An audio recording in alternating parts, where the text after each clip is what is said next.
Power bill high? We'll tell you why. And the customer's job was in Sydney today, around Newtown.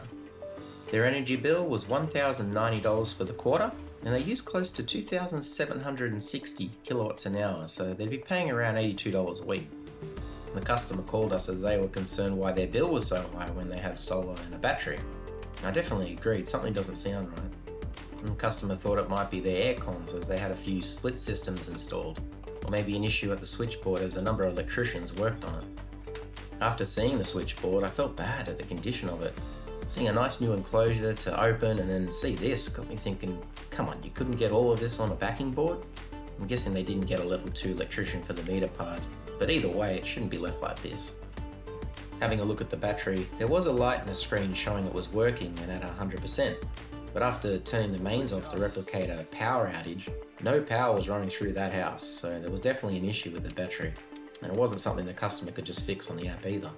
Those cables on the board were the worst. They were so tight, I had to actually extend them to fit the sensors. It was definitely not an easy board. But we'll come back in 7 days and see what the results show. Alright, results are in. So, their total energy usage, 76.28 kilowatts, that's next to nothing. The cost was $24.93, the supply was $6.72. What a difference compared to our results and their bill. There's definitely something happening behind the scenes here.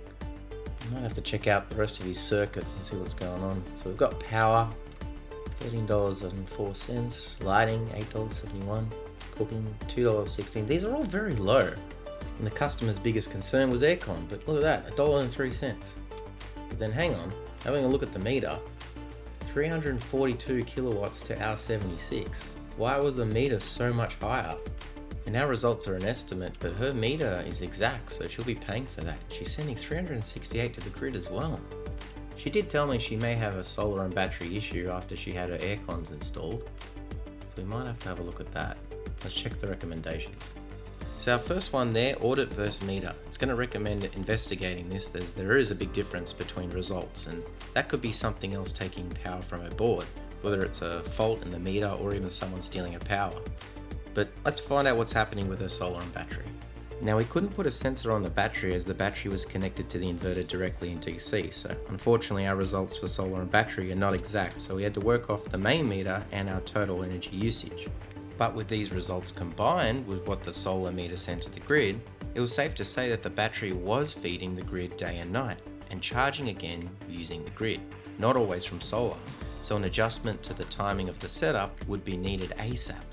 To which they let me know they contacted the supplier and they fixed the scheduling on their side, and apparently of course it was thrown off when they installed air conditioning. So there you go, mystery solved. Something to keep in mind as well when work is done on your switchboard. Has it affected the timing of my solar and battery setup? And finally, energy rates. Very rare this isn't a recommendation. If you're not onto it, don't worry, the energy providers will be.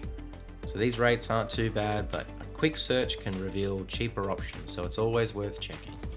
So this customer's bill was high, but I think we were able to tell them why.